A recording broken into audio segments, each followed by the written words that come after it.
Hello and नमस्कार everyone, I am doctor Megha और आज हम इस वीडियो में बात करेंगे फाइब्रॉइड्स के बारे में। बहुत सारे पेशेंट्स की रिपोर्ट्स आती है फाइब्रॉइड्स को लेकर, तो आज आप जानिएगा कि फाइब्रॉइड्स क्यों होता है, कैसे होता है और किस किस तरह का होता है और आपको इससे आराम कैसे पाना है और इसके सिम्टम्स क्या क्या होते हैं। तो फाइब्रॉइड बेसिकली कुछ नहीं होता। फाइब्रॉइड्स नॉन कैंसरस ग्रोथ होती है आपके यूट्राइन एरिया में।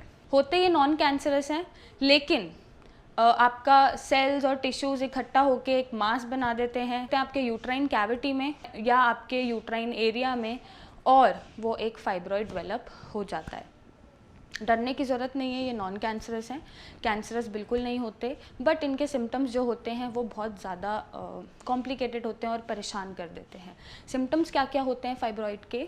बेसिकली फाइब्रॉइड का जो सिम्टम होगा, ज़्यादातर फीमेल्स में आपको सिम्टम्स नहीं देखने मिलते, क्योंकि ये एक certain period of time develop होते हैं और खुद ही जब सेल और टिश्यू डाई होने लग जाते हैं तो ये खुद ही डिजनरेट हो जाते हैं। बट कुछ पेशेंट्स में या कुछ फीमेल्स में आपको फाइब्रॉइड के सिम्टम्स सीवियर मिल सकते हैं, जैसे कि heavy menstrual bleeding. Patients complain करेंगे कि उनको 1.5 महीने, 2 महीने, 1 महीने से कंटिन्यूसली मेंस्ट्रुअल ब्लीडिंग हो रही है, जो कम ही नहीं हो रही है। तो ये एक बहुत मेजर सिम्टम होता है, जिससे पेशेंट को ब्लड लॉस हो जाता है, वीकनेस आने लगती है और ऑब्वियसली 4-5 दिन में पीरियड्स में इतना परेशान हो जाते हैं तो 1, 1.5, 2 महीने में तो बॉडी एकदम ही वीक पड़ जाती है और आप इरिटेट होने लगते हैं।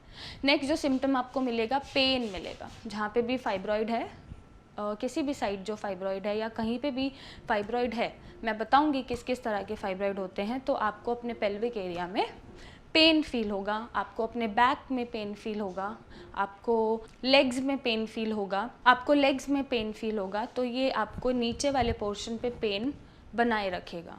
नेक्स्ट जो सिम्टम होता है, फ्रीक्वेंट यूरिनेशन, क्योंकि हमारे नीचे पेल्विक मसल्स पे प्रेशर पड़ता है और हमारा जो यूरिन करने का रास्ता है वो भी नीचे से ही है, पेल्विक रीजन से ही है। तो आपको बार बार ऐसा लगेगा कि यूरिन आ रहा है और आपको फ्रीक्वेंट मिक्टुरेशन होती रहेगी। आपको अपना ब्लैडर एम्प्टी करने में प्रॉब्लम आएगी।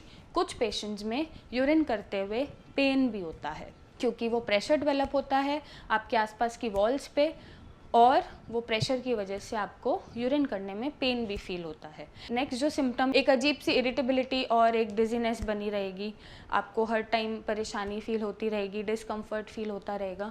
तो ये तरह तरह के सिम्टम्स आपको फाइब्रॉइड में देखने को मिलते हैं। अब फाइब्रॉइड हुआ क्यों, क्या कॉजेज़ हो सकते हैं? सबसे पहले ओवरवेट। अगर आपका वेट बॉडी मास इंडेक्स के हिसाब से ज़्यादा है और अगर आप ओबीज़ हैं तो आपको फाइब्रॉइड डेवलप हो सकता है। दूसरा जो रीज़न होता है वो जेनेटिक होता है, हेरिडिटरी रीज़न होता है। अगर आपके फैमिली में मदर, उनकी मदर या मासी, ऐसी कोई फैमिली हिस्ट्री रही है जिनको फाइब्रॉइड डेवलप हुए हैं, तो आपको आगे फाइब्रॉइड डेवलप हो सकता है। नेक्स्ट जो कॉज होता है वो होता है लाइफस्टाइल में आपका आता है। अगर आप बहुत ज़्यादा अल्कोहल कंज्यूम करते हैं तो भी फाइब्रॉइड डेवलप हो सकता है। अगर आप बहुत ज़्यादा शुगर प्रोडक्ट्स खा रहे हैं तो भी फाइब्रॉइड डेवलप हो सकता है। अगर आप बहुत ज़्यादा जंक फूड और फ्रोज़न फूड, पैक्ड फूड खा रहे हैं और ग्रीन वेजिटेबल्स नहीं ले रहे हैं, रेड मीट ज़्यादा खा रहे हैं, नॉन वेज ज़्यादा खा रहे हैं, तो भी फाइब्रॉइड होने के चांसेस हो जाते हैं। नेक्स्ट जो रीज़न होता है वो होता है विटामिन डी कम होना। अगर विटामिन डी की कमी है बॉडी में तो भी फाइब्रॉइड डेवलप हो जाते हैं। और जो रीज़न होता है फाइब्रॉइड डेवलप होने का वो होता है एक्स्ट्रा सेलुलर मैट्रिक्स भर जाना। एक्स्ट्रा सेलुलर मैट्रिक्स अगर आपके सेल के आसपास बढ़ गया है तो वो एक के बाद एक सेल और टिश्यू चिपकते जाते हैं और वो एक फाइब्रॉइड जैसी ग्रोथ बना लेते हैं। तो ये रीजंस होते हैं फाइब्रॉइड होने के, कॉजेज़ होते हैं। फाइब्रॉइड होता क्या है ये समझ लिया, फाइब्रॉइड के सिम्टम्स क्या हैं ये समझ लिया, कॉजेज़ समझ लिए, राइट। और ये आपको जो फाइब्रॉइड है आपके रिप्रोडक्टिव एज में कभी भी हो सकता है। रिप्रोडक्टिव एज जब आप कैपेबल हैं एक चाइल्ड को बर्थ देने के, उस पीरियड में ये कभी भी हो सकता है। और एक और कॉज होता है हार्मोनल इम्बैलेंस।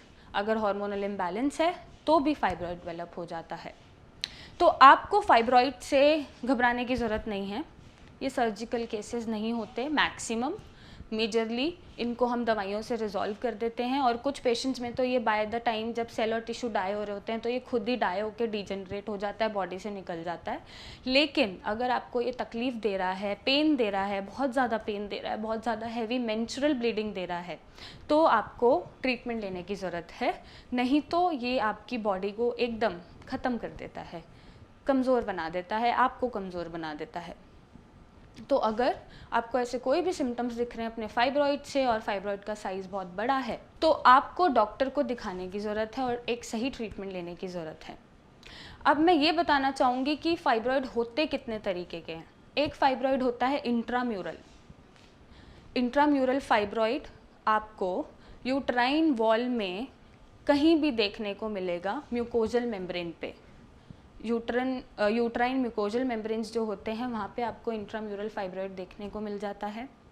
एक होता है सब म्यूकोजल, जो आपको यूट्राइन कैविटी में मिलेगा कि वो यूट्राइन कैविटी में हो रहा है। और एक होता है सब सिरोसल, जो आपको यूट्रस के बाहर मिलेगा। तो इतनी तरह के फाइब्रॉइड होते हैं और इनके सिम्टम्स लगभग ऐसे ही आते हैं जैसे मैंने आपको बताए। और अगर आपको ऐसे सिम्टम्स आ रहे हैं और आप अपने फाइब्रॉइड से परेशान हैं, तो आपको सर्जरी कराने की ज़रूरत बिल्कुल नहीं है।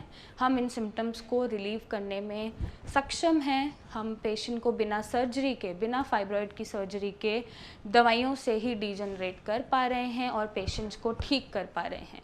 तो आप अपनी रिपोर्ट्स हमारे नंबर पे भेजिए और एक सही गाइडेंस के साथ सही ट्रीटमेंट लीजिए और अपना ध्यान रखिए। आप हमारे डॉक्टर्स को कंसल्ट करो, हमसे आके मिलो, मुझसे आके मिलो, और मेरे डॉक्टर्स की टीम से कंसल्टेशन लेके आप एक राइट सोल्यूशन पा सकते हैं और बिना सर्जरी के अपने फाइब्रॉइड को ठीक कर सकते हैं। तो अपना ध्यान रखिए और कीप स्माइलिंग। Thank you.